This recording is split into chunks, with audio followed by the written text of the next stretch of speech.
दोस्तों, metal knowledge MK with DK में आपका एक बार फिर हार्दिक स्वागत है। दोस्तों, आज का जो हमारा टॉपिक है वो है कंप्लीट इन्फॉर्मेशन अबाउट बेरिंग्स। यानी कि बेरिंग्स के रिगार्डिंग अगर आपको कोई इन्फॉर्मेशन चाहिए, जहां आप यूट्यूब पे अलग अलग वीडियोस देख रहे हैं, ये मैं एक कॉमन वीडियो लेके आया हूं जिसके अंदर आपके बेरिंग्स के सारे कंसेप्ट्स एक ही वीडियो में कंप्लीट हो जाएंगे।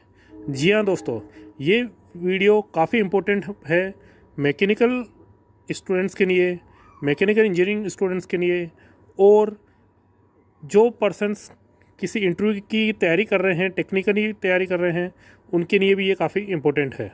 क्योंकि बेरिंग एक मेजर पार्ट्स होता है इंडस्ट्री के अंदर और सभी ऑटोमोबाइल्स सेक्टर्स के अंदर, इसलिए बेरिंग की इन्फॉर्मेशन होना और बेरिंग की नॉलेज होना काफ़ी मायने रखती है। दोस्तों, आप ये पूरा यूट्यूब पे कहीं पे भी देख लेना, बेरिंग्स के रिगार्डिंग जितना मैंने इस वीडियो के अंदर कवर किया है उतना कहीं पे भी किसी ने कवर नहीं किया है। इसके अंदर मैंने हिंदी और इंग्लिश दोनों के अंदर ये बताया है, जिसके अंदर आप बेरिंग्स के बारे में नॉलेज लेके आप खुद इंजीनियर बन सकते हैं। दोस्तों, अगर आपको ये मेरा वीडियो अच्छा लगे तो इसको आगे चैनल सब्सक्राइब और लाइक करना ना भूलिएगा।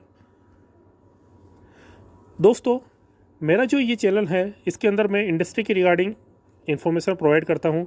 ये जो मेरे वीडियोस हैं पहले के, मैंने इसके अंदर जो वीडियोस प्रोवाइड किए हैं उसके कुछ मेजर वीडियोस की, जैसे LPG सिलेंडर्स के रिगार्डिंग, कन्वेयर बेल्ट्स के रिगार्डिंग मैंने जानकारी दी गई है, स्टील बीम एंगल चैनल के रिगार्डिंग जानकारी दी है, और कुछ जनरल टॉपिक्स जैसे लॉकडाउन्स के रिगार्डिंग हमारी क्या पॉजिटिव लर्निंग्स रही है और अपन किस तरह से अपन सेविंग्स कर सकते हैं।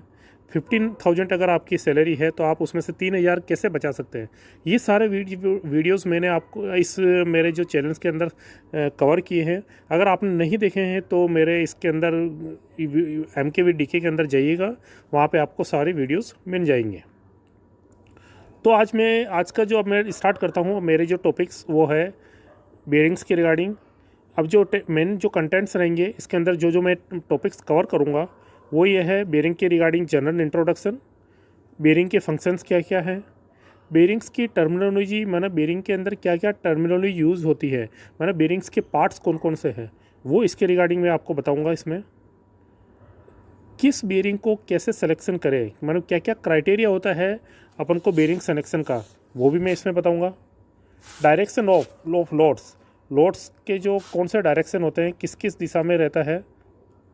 बेरिंग्स चेक पॉइंट्स, जब आपको कोई मटेरियल नया बेरिंग रिसिप्ट होता है तो उसके क्या क्या चेक पॉइंट्स होते हैं, क्या क्या मेजर चेक पॉइंट होते हैं जो अपन को चेक करने चाहिए। क्लासिफिकेशन ऑफ बेरिंग कितने प्रकार की होती हैं। बेरिंग के नंबर, जो बेरिंग का नंबर होता है वो क्या डिनोट करता है, मतलब उस नंबर के अंदर क्या छिपा हुआ रहता है, वो मैं आपको बताऊँगा।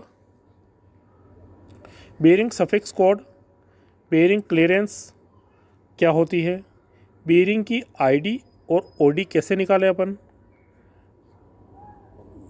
Tips of finding missing number, यानी कभी आपको जैसे होता है आपके पास बेरिंग है लेकिन आप पता नहीं कर पा रहे हो ये बेरिंग कौन सा है, तो आप उस बेरिंग से बेरिंग का नंबर फाइंड आउट कर सकते हैं, मिसिंग नंबर फाइंड आउट कर सकते हैं। कैसे, वो आपको ये वीडियो देखना पड़ेगा। मॉड्यूलेशन एंड डिसमॉड्यूलेशन ऑफ बेरिंग क्या होता है। सर्विस लाइफ फैक्टर्स, क्या क्या लाइफ फैक्टर्स होते हैं जो बेरिंग की सर्विस को अफेक्ट करते हैं। और bearing storage and placement, bearing को कैसे स्टोर करना चाहिए, कैसे प्लेस करना चाहिए जिससे उसकी लाइफ बढ़ सके, और जिस समय अपन को मटेरियल को सही तरह से यूटिलाइज करना हो उस समय वो प्रॉपर वे में यूटिलाइज हो सके। तो मैं फर्स्ट करता हूँ इंट्रोडक्शन ऑफ बेरिंग होता क्या है। फर्स्ट पार्ट होता है कभी सी चीज़ को समझने के लिए वो चीज़ होती क्या है। तो अब जैसे बेरिंग है, बेरिंग क्या चीज़ होती है। बेरिंग जो होती है वो एक डिवाइस है, ये एक डिवाइस की तरह जो होता है वो एक तरह से किसी भी चीज़ को घुमाने के अंदर जो होता है ना वो काम आता है ये बेरिंग। यानी it permits relative motion between two parts, typically rotation और नेले मूवमेंट, यानी ये किसी चीज़ को घुमाने के अंदर, जब किसी चीज़ को घुमाना होता है तो ये बेरिंग का यूज़ किया जाता है।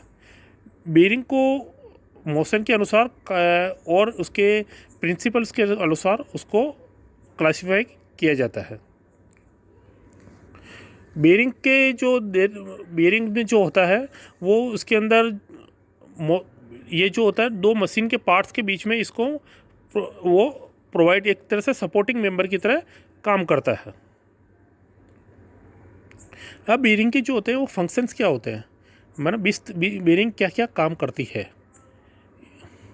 बेरिंग जैसे मैंने पहले बोला ये मोशन यानी किसी चीज़ को घुमाना होता है, तो बेरिंग एक तरह से उसके बीच में ये मोशन का काम करती है। ये इनर एंड आउटर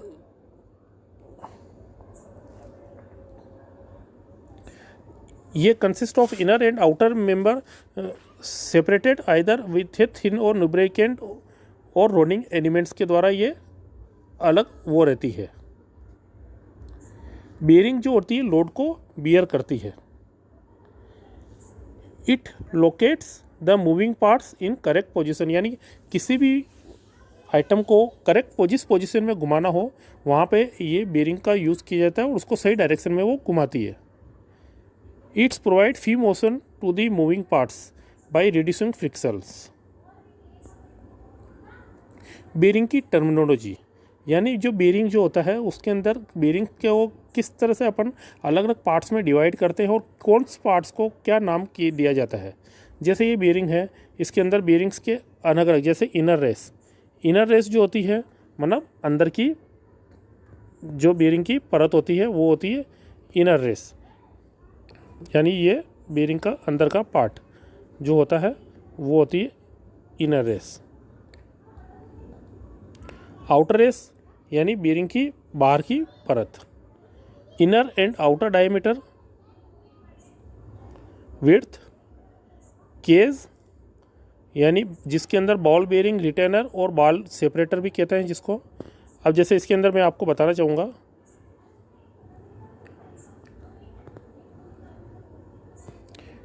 ये तो हो गया बेरिंग का ओडी जिसके अंदर ये होता है इसका आउटर डायमीटर, और ये होती है बेरिंग की विड्थ, ये यहाँ पे मैंने मेंशन कर रखी है।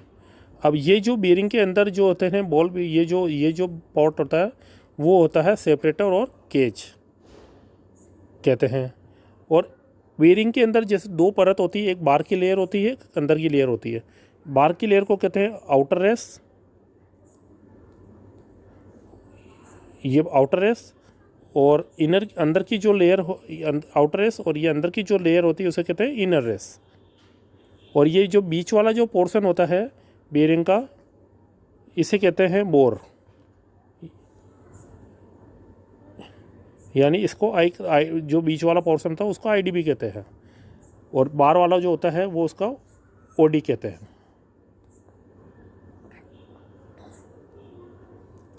अब बेरिंग को कैसे अपन सेलेक्ट करें, कैसे अपन को बेरिंग को सिलेक्शन का क्राइटेरिया क्या क्या होता है जिसकी तरह से बेरिंग को सेलेक्ट किया जाता है। बेरिंग को जो होता है वो एज पर अपन को किस जगह अपन को बेरिंग लगानी होती है उसके बेसिस पे उसकी टर्म्स एंड कंडीशंस देखी जाती है, उसके बेसिस पे उसको सेलेक्ट किया जाता है। जैसे लोड, किस तरह का वहाँ पे लोड देना है, या लोड क्या किस तरह का लोड एप्लीकेबल है, तो उसके अनुसार बेरिंग को सेलेक्ट किया जाता है।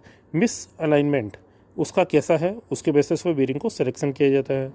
स्पीड, कहाँ पे हाई स्पीड देनी है या कहाँ पे लो स्पीड देनी है, हाई आरपीएम, लो आरपीएम, वहाँ पे ये बेरिंग को अलग अलग उसके बेसिस पे यूज़ किया जाता है।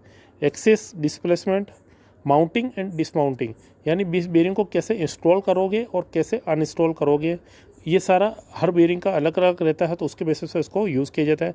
और इंटीग्रल सील्स जो होती है, मतलब अंदर की जो कौन सी इसमें सील्स यूज़ होती है, जैसे डबल जेड और अलग अलग तरह की जो बेरिंग्स आती है, जैसे रबर सील आती वाली बेरिंग यूज़ होती है, तो कौन सी बेरिंग कहाँ यूज़ होगी वो पर्टिकुलर अलग अलग इसके फैक्टर्स जो होते हैं उसके बेसिस पे अफेक्ट किया जाता है।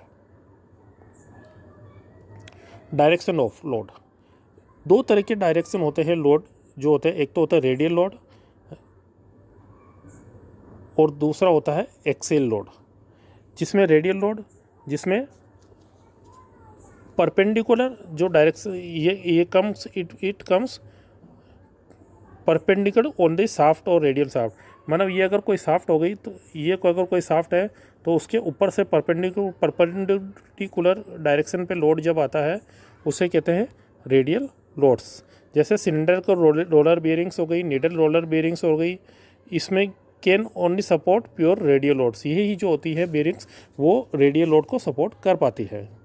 एक्सेल लोड जब जब लोड जो होता है वो एक्सेस के ऊपर आता है, हमारा शाफ्ट जो एक्स होती है शाफ्ट के ऊपर जो होता है, तो उसके ऊपर जब लोड आता है तो उसे कहते हैं एक्सियल लोड।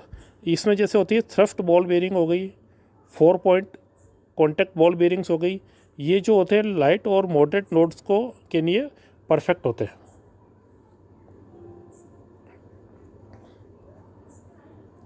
बेयरिंग के चेक पॉइंट्स, ये सबसे काफ़ी इम्पोर्टेंट फैक्टर है कि कभी भी जब नया मटेरियल रिसीव होता है तब बेयरिंग्स के लिए क्या क्या चेक पॉइंट्स होने चाहिए, जिससे हम मटेरियल जब रिसीव करते हैं हमारे पास एक्यूरेट मटेरियल आवे और उसको हम सही तरह से फ्यूचर के लिए उसको यूज़ कर सकें।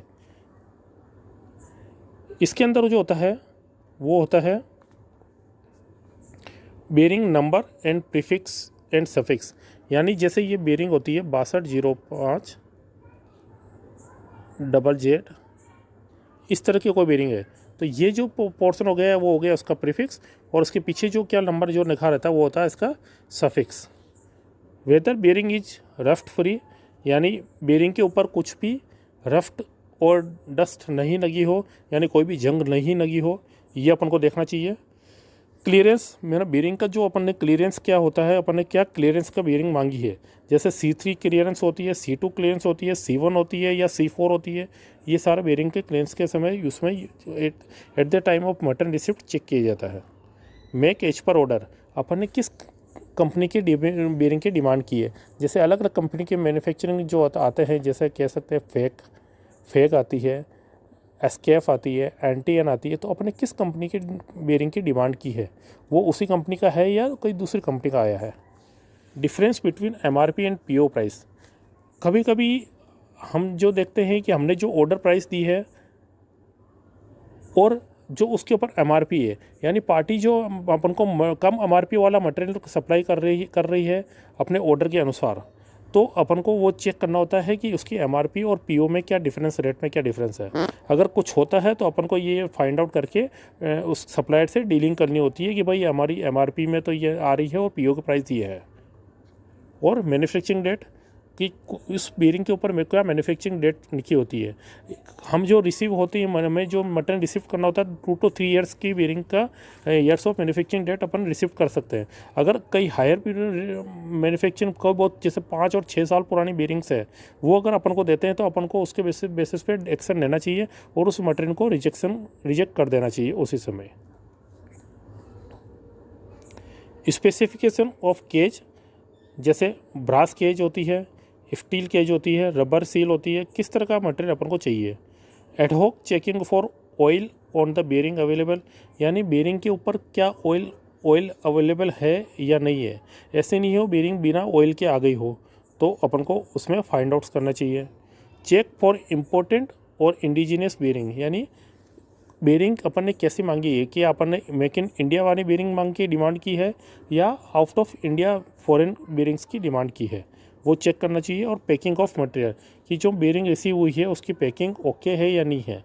ऐसा नहीं हो उसकी पैकिंग जो हो वो ख़राब हो, बेयरिंग के ऊपर जो थे पॉलीथीन्स जो आती है वो पॉलीथीन्स फटी हुई हो, तो बेयरिंग को सही तरह से वेल पैक कंडीशन में स्टोर करनी चाहिए ताकि उसके ऊपर डस्ट और रस्ट नहीं लगे।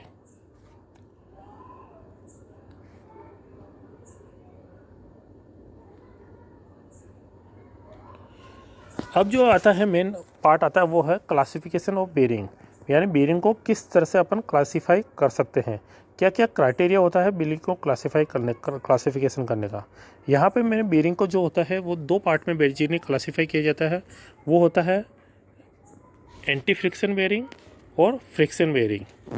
अब एंटी फ्रिक्शन बेयरिंग जो होती है उसको 2 पार्ट में डाल सकते हैं, बॉल बेयरिंग और रोलर बेयरिंग। और जो फ्रिक्शन बेयरिंग होती है उसको क्लासीफाई आप कर सकते हो जनरल बेयरिंग के अंदर।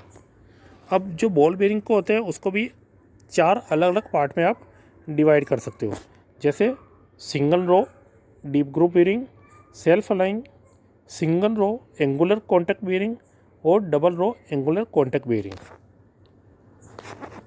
इसके रिगार्ड इस सारे जो क्लासिफिकेशन को मैं आगे डीप में आपको बताऊंगा कि कौन सी बेरिंग होती है और इसके आप कैसे आइडेंटिफाई कर सकते हैं, और अपने जो बेरिंग आती है उसमें कौन से क्या क्या नंबर होता है जिसके बेसिस पे आप इसको फाइंड आउट कर सकते हो कि ये double row angular contact bearing है या सिंगल रो वाली है। रोलर बेरिंग यानी इसमें होते हैं जो होते हैं इसके जो क्लासीफाई कर दो आप, cylinder roller, spherical roller, taper roller और निडल रोलर। इसको भी आप 4 पार्ट में डिवाइड कर सकते हो। और फिर आती है जनरल बेरिंग। जनरल बेरिंग को भी आप 4 पार्ट में डिवाइड कर सकते हो, जैसे sleeve bearing, tilting pad thrust bearing, bush bearing और कंपोजिट बेरिंग। अब होता है आपको ये कंफ्यूजन हो कि एंटी फ्रिक्शन बेरिंग क्या होती है और फ्रिक्शन बेरिंग क्या होती है। इसको आप कैसे आइडेंटिफाई कर सकते हो कि कौन सी बेरिंग जो होती है वो एंटी फ्रिक्शन होती है और कौन सी बेरिंग जो होती है फ्रिक्शन बेरिंग होती है। अब इसके अंदर जो होता है एंटी फ्रिक्शन बेरिंग जो होती है उसको आइडेंटिफाई अगर करना हो तो वो ये होता है, इसके अंदर नोड जो ट्रांसमिटेड होता है वो जो होता है rolling elements present between the rings on the bearing. यानी जो रोलिंग बेरिंग इस पे जो इसके थ्रू जो लोड जो ट्रांसफर होता है वो होता है रोलिंग एलिमेंट्स के थ्रू। रोलिंग एलिमेंट्स कौन से होते हैं, ये जो बेरिंग होती है इसके बीच में ये जो रोलिंग एलिमेंट्स यानी बॉल हो गए या रोलर हो गए, इनके थ्रू जब लोड ट्रांसमिटर होता है तो ये होती है एंटी फ्रिक्शन बेरिंग। अब ये जो रोलिंग एलिमेंट्स जो होते हैं उसको आप इसके अलग अलग बेसिस पे आप डिवाइड कर सकते हैं, जैसे spherical roller bearing, cylindrical roller bearing और बैरल शेप्स के अंदर अवेलेबल होते हैं। ये बेरिंग जब वहाँ यूज़ होती है जहाँ पे हाई आरपीएम की आवश्यकता होती है और जहाँ पे फ्रिक्शन काफ़ी लो होता है या नहीं के बराबर होता है, वहाँ पे ये बेरिंग यूज़ की जाती है। इस बेरिंग के अंदर जो हीट जनरेट होती है वो काफ़ी लो होती है as compare to friction bearing के अंदर। जैसे इसमें आप बेरिंग के एग्जांपल्स जो होंगे वो होता है बॉल बेरिंग हो गई या रोलर बेरिंग हो गई, जिसके अंदर बॉल बेरिंग जो इसमें बॉल रहती है, रोलर बेरिंग में रोलर्स रहते हैं। अब जैसे मैं आपको इसमें बता पाता कि कौन कौन से होते हैं, जैसे वेरियस रोलिंग एलिमेंट्स जो होते हैं वो एंटी फ्रिक्शन में, जैसे ये होती है बॉल बेरिंग जिसके अंदर बॉल रहते हैं, टेपर रोलर जिसमें आगे से तो पार्ट चौड़ा होता है पीछे से कम होता है, इस तरह से वो टेपर रोलर बेरिंग होते हैं। रोलर बेरिंग जिसके अंदर रोलर के रूप में काम करते हैं, और निडल रोलर जो पतले से होते हैं और निडल टाइप के होते हैं लेकिन वो रोलिंग एलिमेंट्स की तरह मूव करते रहते हैं। अब बॉल बेरिंग्स जो होती है इसके अंदर मैंने जैसे बताया है, जैसे ये बॉल्स जो होती है बीच के अंदर वो होती है बॉल बेरिंग। यानी बॉल बेरिंग जो होती है जिसके अंदर जो होता है rolling elements bearing that uses ball to maintain the separation between the bearing races. यानी जो ओटी ये जो होता है आईडी और ओडी, इसके बीच के अंदर ये छोटे छोटे जो बॉल्स होती है ये इसको ओडी और आईडी को सेपरेट करती है, तो वो होती है बॉल के थ्रू सेपरेट होते हैं, तो ये बॉल बेरिंग्स कहलाती है। अब बॉल बेरिंग्स में जैसे मैंने बोला 4 पार्ट में डिवाइड होती है।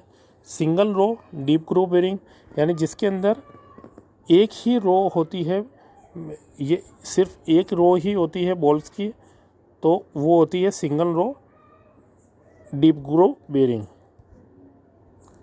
यानी जिसमें सिर्फ सिंगल रो होती है और ये जहाँ पे यूज़ होती है वहाँ जहाँ हाई स्पीड, जहाँ पे बहुत हाई स्पीड की जहाँ पे डिमांड होती है और low torque due to low torque and cost effectiveness के कारण।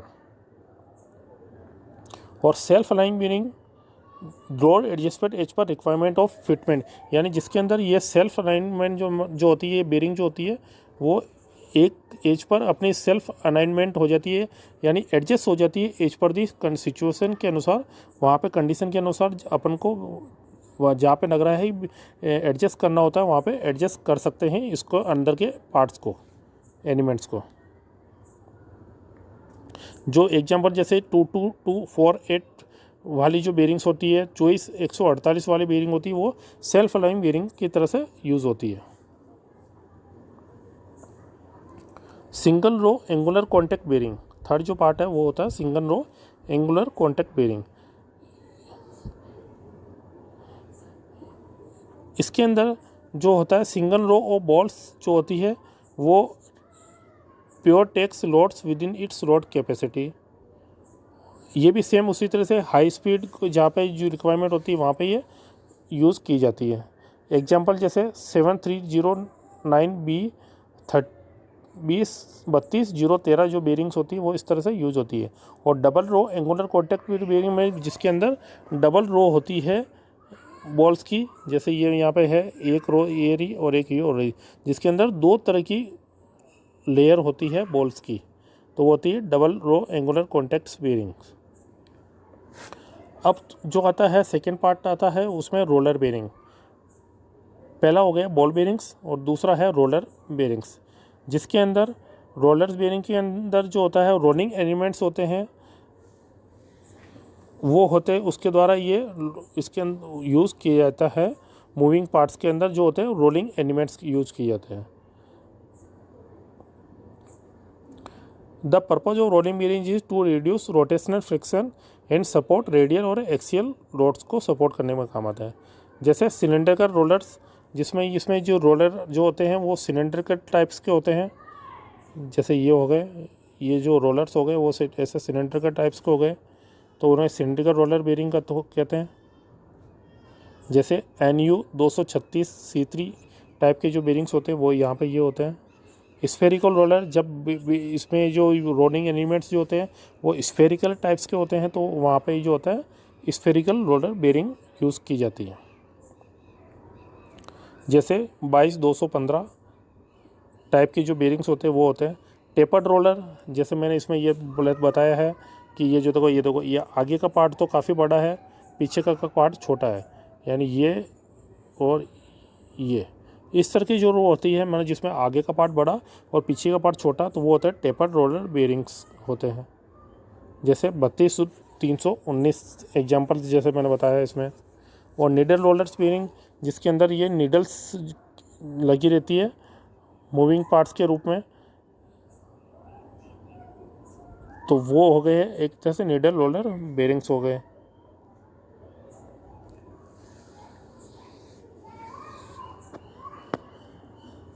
जैसे MR 12-20-16 टाइप के बेरिंग हो गए। और अब आते हैं फ्रिक्शन बेरिंग, कि फ्रिक्शन बेरिंग कौन से होते हैं, जिसके अंदर कोई भी रोलिंग एलिमेंट्स नहीं होते हैं, इनर और आउटर रेस के बीच में कुछ भी रोलिंग एलिमेंट्स नहीं होते हैं, तो वो होते हैं फ्रिक्शन एलिमेंट्स। यानी shaft generally rolls and slides inside the hole, यानी ये जिस होल के अंदर, ये जो होल है उसके अंदर सीधी सी शाफ्ट घुस जाती है और ये सीधा मूव करता है। यानी इसके अंदर जो होता है ये जैसे बेरिंग हो गई, बेरिंग के अंदर कुछ भी जैसे बॉल्स हो गई, उसमें अपना हमारे जैसे रोलिंग एलिमेंट्स थे, बॉल टाइप के थे, स्फेरिकल टाइप के थे, सिलेंडर टाइप के थे, तो लेकिन यहाँ पे कोई भी रोलिंग एलिमेंट्स प्रेजेंट नहीं होंगे। जैसे यहाँ पे मैंने फ़ोटोज़ अटैच कर रखी है, इसमें कुछ भी रोलिंग एलिमेंट्स प्रेजेंट नहीं है। ये वहाँ वो वाली बेरिंग्स जो होती थी फ्रिक्शन बेरिंग, जहाँ पे हाई RPM था, यहाँ पे स्पीड और लो RPM काफ़ी लो होता है, और इसके अंदर कंटिन्यूस लुब्रिकेशन रिक्वायरमेंट होती है इस तरह की बेरिंग्स के अंदर। जैसे push type, general sleeve type, composite type के बेरिंग जो होते हैं वो जनरली इस तरह के यूज़ होते हैं। जैसे स्लीव बेरिंग जिसमें स्लीव्स होती हैं, है ना, उसके अंदर ये इस तरह के बेरिंग्स यूज़ किए जाते हैं। जैसे जो स्लीव जो होती है वो होती है मेटल की होती है, प्लास्टिक की होती है, फाइबर की होती है, उसके द्वारा वो यूज़ की जाती है उसके friction between two moving parts using ए स्लाइडिंग मोशन के रूप में जब वहाँ पर यूज़ की जाती है। और टिल्टिंग पैड थ्रस्ट बेरिंग इस तरह की यूज़ होती है। एग्जांपल्स तो thrust bearing are design to transfer high axial loads from rotating shafts within minimum power loss. Bush bearing, जिसके अंदर बुश यूज होते हैं, इसी बुश टाइप की जो बेरिंग्स होती है वो होती है बुश बेरिंग जो होती है कहलाती है। और कंपोजिट बेरिंग्स इस तरह के होते हैं जो एक तरह से मेड फ्रॉम कंपोजिट मटेरियल के द्वारा के बने होते हैं, उन्हें अपन कहते हैं कंपोजिट बेरिंग्स। अब जो आता है सबसे इम्पोर्टेंट पार्ट होता है कि बेरिंग नंबर एक्सप्लेन, यानी बेरिंग नंबर को आप कैसे एक्सप्लेन कर सकते हैं। अगर आपके पास कोई बेरिंग है, बेरिंग के ऊपर जो नंबर लिखे होते हैं वो क्या डिनोट करते हैं। जैसे ये बेरिंग है, ये बेरिंग है 6305 ZZ-C3। अब इसके अंदर 6 का मतलब क्या होता है, 3 का क्या मतलब होता है, 5 का मतलब क्या, ZZ का क्या, C3, ये नंबर क्या डिनोट करते हैं, वो यहाँ पे मैं बताना चाह रहा हूँ बेरिंग नंबर कैसे है। अब जो 6 नंबर जो होता है वो होता है टाइप ऑफ बेरिंग, यानी बेरिंग किस टाइप की है, वो होता है 6, वो ऊपर सबसे आगे का part, first letter. Second letter जो होता है वो होता है यूजेस लेवल, इसका यूजेस लेवल कितना है, हाई है, लो है, मीडियम है।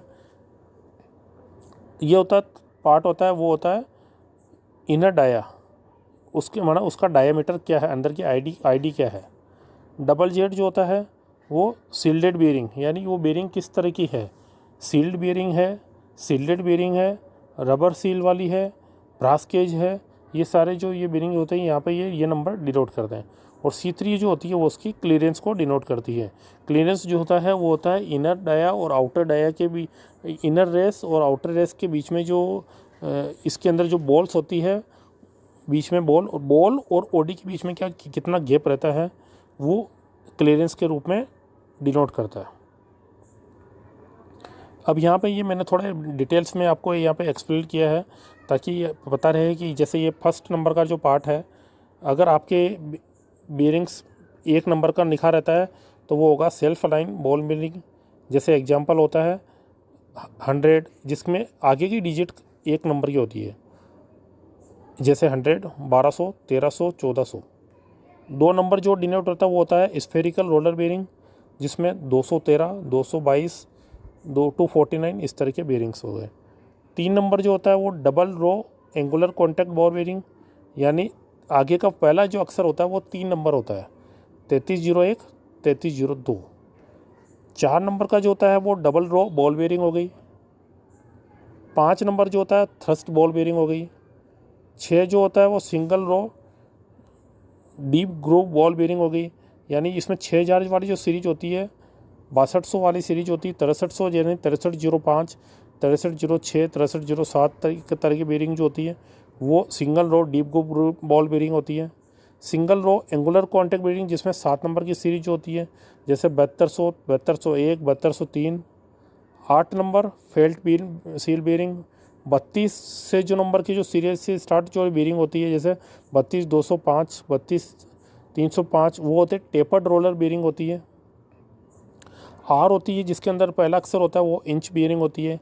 एन जो होता है सिलेंडर रोलर बेरिंग होती है, जैसे NU 200, NU 400, NU 1000। Double N जो होता है जिसके अंदर डबल एन होता है वो होता है डबल रो रोलर बेरिंग, जैसे डबल एन 30। NA जिसमें होता है वो होता है निडल रोलर बेरिंग होती है, NA 48, 49। BK होता है वो needle roller bearing with close end. HK needle roller bearing with open end. C जिसमें होता है वो होता है स्केर्ब टोरोडियल रोलर बेरिंग होती है। K होता है वो first letter needle roller and cage thrust assembly. और QG होता है जो होता है 4 पॉइंट कॉन्टैक्ट बॉल बेरिंग। अब जो होता है सेकेंड अक्षर जो होता है, जैसे 62 मतलब 2 नंबर जो होता है वो क्या डिनोट करता है, जैसे 2 नंबर यहाँ पे है लाइट, यानी वो जो बेरिंग जो होती है वो एक्स्ट्रा लाइट होती है 0, 1 होती है एक्स्ट्रा लाइट थ्रस्ट, 2 होती है लाइट, 3 होती है मीडियम, 4 होती है हैवी, 8 एक्स्ट्रा थिन और 9 वेरी थिन। और थर्ड एंड फोर्थ लेटर जो होता है वो होता है आईडी को डिनोट करता है कि उस बेरिंग की आईडी क्या रहेगी। जैसे अगर उसका आखिरी थर्ड लेटर जो होता है वो 00 होता है तो स्टार्टिंग में इसमें जो होता है 0 1 2 3 यहाँ तक तो आईडी जो इनकी रहती है 10 12 15 17 फिक्स रहती है। इसके बाद जो होती है 4 और 5, अगर इसके बाद जैसे जैसे आगे बढ़ते जाओगे उसको अगर आप 5 से मल्टीप्लाई करोगे तो वो उसकी आईडी आ जाएगी। जैसे अगर बेरिंग का आखिरी जो लेटर होता है वो होता है 7, तो उसको आप मल्टीप्लाई करोगे 5 से तो इसका 35 जो होगा उसका वो आईडी हो जाएगा। यानी 3 तक तो आपको फिक्स रखना है, उसके बाद जब होगा वो उसका आईडी हो जाएगा। और आखिरी की जो लेटर होते हैं वो क्या डिनोट करते हैं ये इसके अंदर, इसको मैं आगे अभी डिटेल में मेंशन बताऊंगा आपको। ये बेरिंग का लास्ट लेटर है। जैसे RS होता है, वो RS क्या डिनोट करता है, वो होता है वन साइड रबर सील। ये रही, जैसे ये रहा RS में फ्रंट साइड तो रहेगी, फ्रंट साइड में तो रहेगा ये रबर सील और बैक साइड में रहेगी ओपन कंडीशन में। यानी फ्रंट साइड में एक साइड में रबर सील ओपन रहेगी और 2RS मतलब जिसके अंदर दोनों साइड में रबर सील, ये फ्रंट हो गई ये बैक हो गई, दोनों साइड में रबर सील रहती है। जेड जिसके अंदर फ्रंट साइड तो वन साइड जो होती है वो सील्डेड भी होती है यानी पैक कंडीशन में होती है और दूसरी साइड इसकी ओपन रहती है, तो उसे वन साइड जेड बीयरिंग कहते हैं, one side shielded. Double Z यानी दोनों साइड तरह से सील्डेड बीयरिंग होती है। जैसे फ्रंट में तो ये हो गया, फ्रंट भी क्लोज रहेगा और बैक भी क्लोज रहेगी।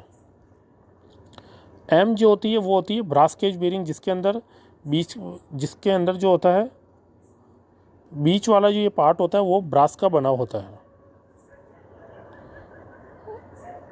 वीवी bearing, double DU bearing, double DU यानी बोथ साइड जो होती है वो कॉन्टैक्ट सील होती है वहाँ पे बीयरिंग में, तो वो होती है डबल DU बीयरिंग्स जो होती है। अब आता है बीयरिंग को क्लियरेंस। बीयरिंग की क्लियरेंस क्या चीज़ होती है, क्लियरेंस क्या कहते हैं, किसे कहते हैं अपन क्लियरेंस, वो बताते हैं। और अगर आपके पास C3 बीयरिंग की C3 टाइप की बीयरिंग आई है तो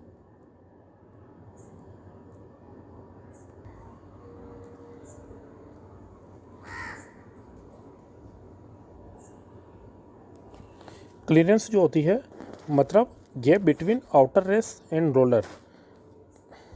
कोई ये बीयरिंग होती है, बीयरिंग के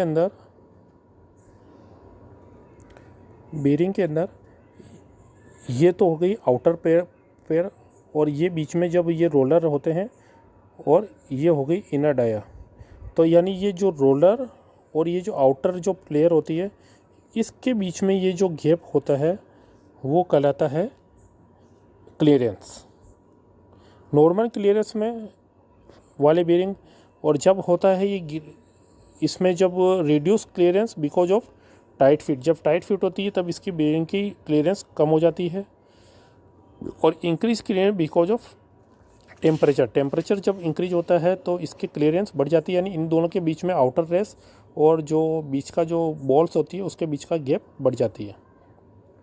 जब आपके पास बीयरिंग आती है तो अगर वो C1 हो, CN जो बीयरिंग होती है वो होती है नॉर्मल।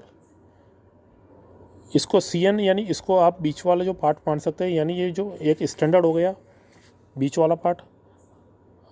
अगर इससे ऊपर जाता है तो वो होता है मतलब इधर जाता है C2 C1 तो वो तो होता है कम, और इधर जाता है तो वो बढ़ता जाता है, क्लियरेंस बढ़ता जाता है।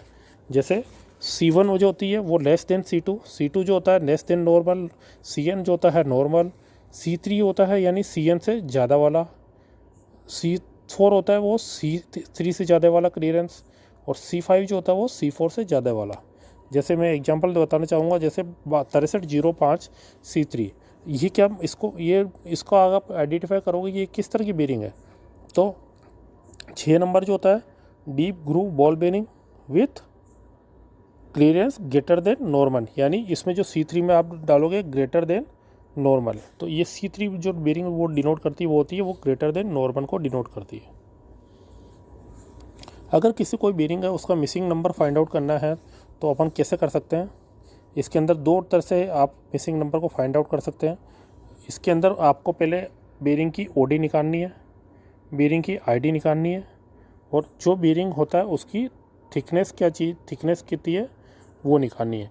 अगर आप ये तो 3 चीज़ें आपको पता होगी तो आप बेरिंग की थिकनेस को, बेरिंग नंबर को फाइंड आउट कर सकते हैं।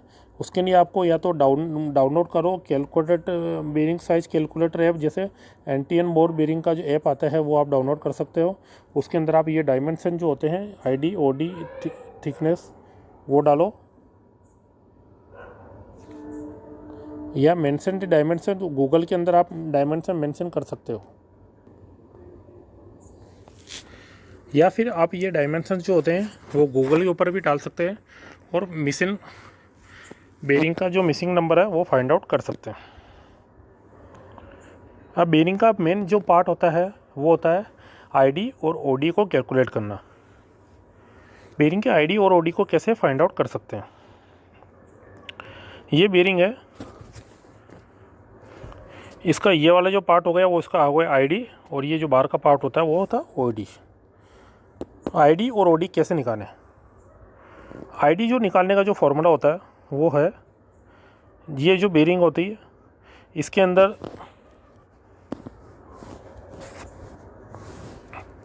जैसे मैंने यहाँ बताया, किसी भी बेरिंग का अगर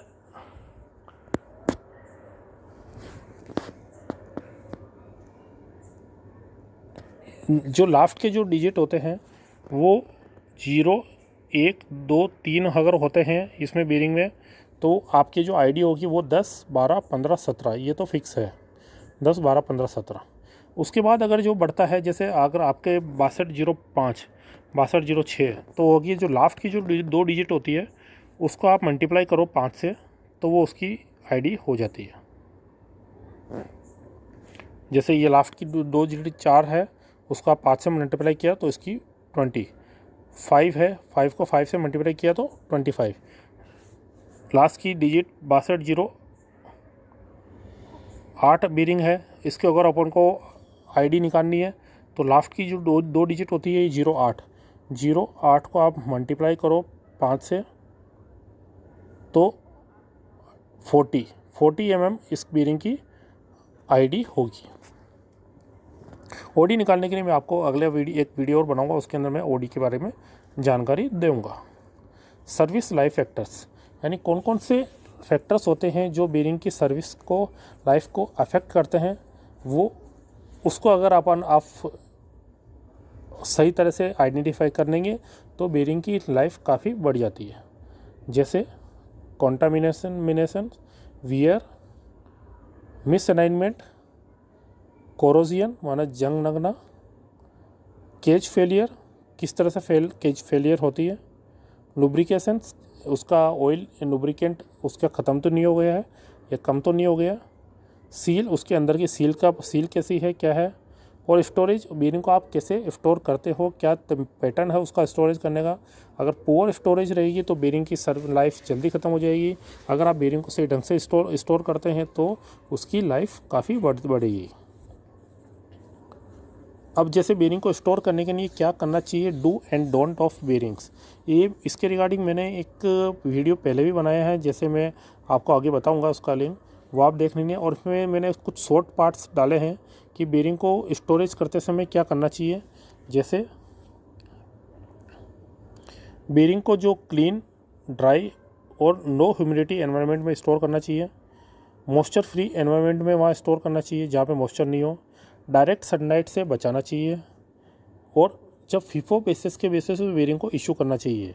फीफो माने फर्स्ट इन फर्स्ट आउट, यानी जो पहले आया है बेरिंग उसको आप पहले इशू करो, जो बेरिंग बाद में आया है उसको बाद में इशू करो। स्मॉल बेरिंग को जो होती है वो अलमारी में लॉक करके रखना चाहिए, और जो बड़ी बेरिंग जो होती है अगर वो यार्ड के अंदर रखी है तो उनको अच्छी तरह से पैक करके त्रिपाल से कवर करके ढकनी चाहिए, ताकि उनके ऊपर जंग नहीं लगे और मिट्टी में वो ख़राब नहीं हो। डोंट, क्या नहीं करना चाहिए बेरिंग के अंदर स्टोरेज में, बेरिंग को कभी भी फ्लोर पे स्टोर नहीं करना चाहिए, बेरिंग को ओरिजिनल पैकिंग को कभी हटाना नहीं चाहिए, बेरिंग को कॉटन से या अलग मटेरियल से वो साफ़ नहीं करना चाहिए, क्योंकि उससे साफ़ करोगे तो उस पर जो डस्ट रहेगी उस पर लगने का आसार रहेंगी और ऑयल भी हट जाता है उसका। स्क्रैच नहीं करना चाहिए बेरिंग को, और लुब्रिकेंट कोई अगर हो तो वो हटाना नहीं चाहिए। और बेरिंग को डोंट पाइल टू हाई, मैंने कोई भी बेरिंग को आप स्टोर करो तो ऐसा नहीं हो कि ऐसे ऐसे ऐसे करके बहुत ऊंचाई तक आप बेरिंग को स्टोर कर रहे हो। ऊंचाई पे करोगे तो वो मटेरियल का गिरने का चांस रहेगा और बेरिंग का डैमेज होने का चांस रहेगा। इसके रिगार्डिंग मैंने बहुत एक काफ़ी अच्छा वीडियो बना रखा है, अगर आपने नहीं देखा है तो वो देखना मेरे इस वीडियो के इस चैनल के अंदर जाके।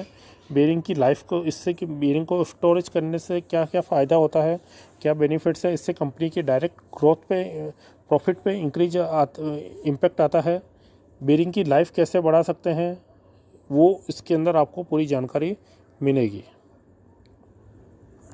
माउंटिंग और डिसमाउंटिंग ऑफ बेरिंग क्या होता है?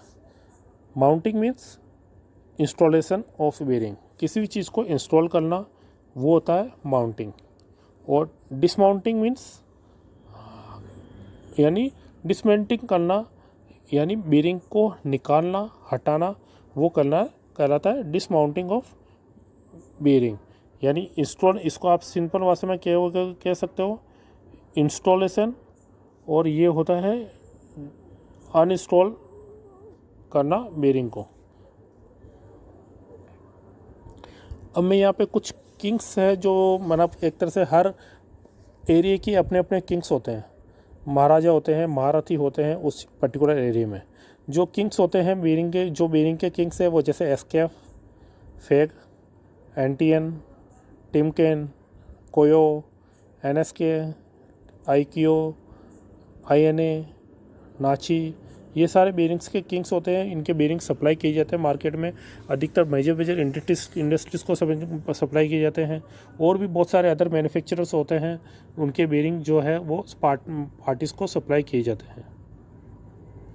तो दोस्तों, इस वीडियो में मैंने बेरिंग्स के रिगार्डिंग काफ़ी जनरल कंसेप्ट क्लियर करने की कोशिश की है।